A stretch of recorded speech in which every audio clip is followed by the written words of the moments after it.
সময়টা 2025-এর শেষ ভাগ। বাংলাদেশের আকাশ কি কোনো এক অজানা ঝড়ের সংকেত দিচ্ছে? পর্দার আড়ালে কি এমন কোনো ভয়ঙ্কর মেরুকরণ তৈরি হচ্ছে যা পাল্টে দেবে দক্ষিণ এশিয়ার মানচিত্র? যখন একদিকে আমেরিকা অন্যদিকে চীন, ঠিক তখনই খোলাখুলিভাবে দাবার বোর্ডে নামল ভ্লাদিমির পুতিনের রাশিয়া। গত 23শে ডিসেম্বর ঢাকার বুকে রুশ রাষ্ট্রদূতের সেই একটি বক্তব্য যেন গোটা অঞ্চলের ভূ রাজনীতিতে এক চিলতে আগুন ধরিয়ে দিয়েছে। কি আছে সেই বার্তায়? কেন হঠাৎ তারেক রহমানের প্রত্যাবর্তনের সাথে জড়িয়ে যাচ্ছে মস্কো আর দিল্লির নাম?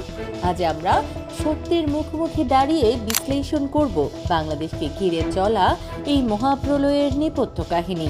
ঢাকার রুশ দূতাবাসে রাষ্ট্রদূত আলেকজান্ডার খোজিন স্পষ্ট করে দিয়েছেন, রাশিয়া আর হাত গুটিয়ে বসে থাকবে না। তিনি কূটনৈতিক ভাষায় এক সূক্ষ্ম কিন্তু কঠোর সতর্কবার্তা দিয়েছেন। খোজিন মনে করিয়ে দিয়েছেন 1971 সালের কথা, যখন ভারত আর রাশিয়া কাঁধে কাঁধ মিলিয়ে বাংলাদেশের পাশে এসে দাঁড়িয়েছিল। কিন্তু এবারের বার্তার সুর ভিন্ন। তিনি ইউক্রেনের প্রসঙ্গ টেনে বলেছেন, প্রতিবেশী দেশের সাথে সম্পর্কের অবনতি হলে পরিস্থিতি কতটা গুরুতর হতে পারে। বিশেষজ্ঞরা বলছেন, এটি কেবল উদ্বেগ নয়, বরং একটি রেড লাইন বা সীমারেখা মনে করিয়ে দেওয়া। অনেকেই প্রশ্ন করছেন, রাশিয়া কার পক্ষে?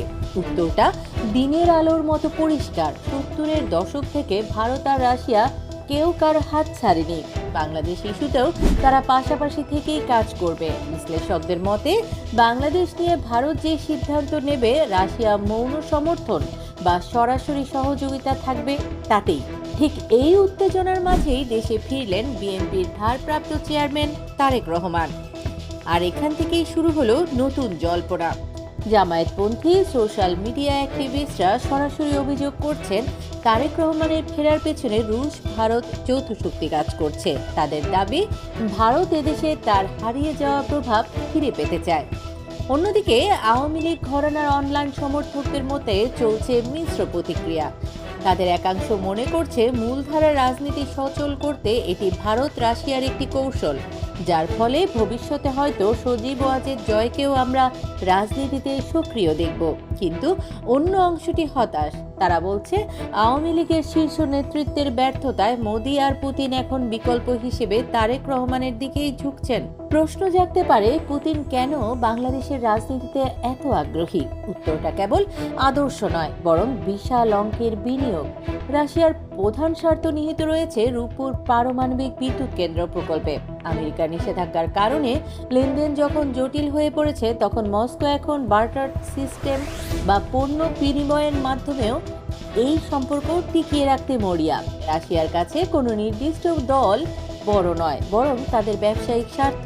আর 2026 সালের নির্বাচনে যেই ক্ষমতায় আসুক, তাদের প্রভাব বজায় রাখাই মূল লক্ষ্য। 2026 সালের নির্বাচনে ঠিক করে দিবে এই ভূখণ্ডে কার আধিপত্য টিকে থাকবে। ভারত আর রাশিয়ার কাছে জামায়াতের উত্থান মেনে নেওয়া যতটা কঠিন, তারেক রহমান হয়তো তাদের কাছে ততটাই সুবিধাজনক বিকল্প হয়ে উঠছেন। ক্ষমতার এই মহাসংগ্রামে বাংলাদেশ এখন বিশ্ব শক্তির দাবার কোর্ট। সাধারণ মানুষ কি এই বিদেশি প্রভাব মেনে নেবে, নাকি পর্দার আড়ালের এই নাটক জন্ম দেবে নতুন কোনো ইতিহাসের? সময় কেবল তারই অপেক্ষা করছে। রাজনীতির এই খেলায় শেষ হাসি কে হাসবে? আপনার মতামত কমেন্টে জানান। এতক্ষণ দেখছিলেন আমাদের নিউজ চ্যানেল বাংলা ভয়েস। প্রতিদিন দেশের সকল আলোচিত নিউজ শুনতে চাইলে সাবস্ক্রাইব করুন আমাদের চ্যানেল, সেই সাথে অন করে রাখুন বেল আইকন।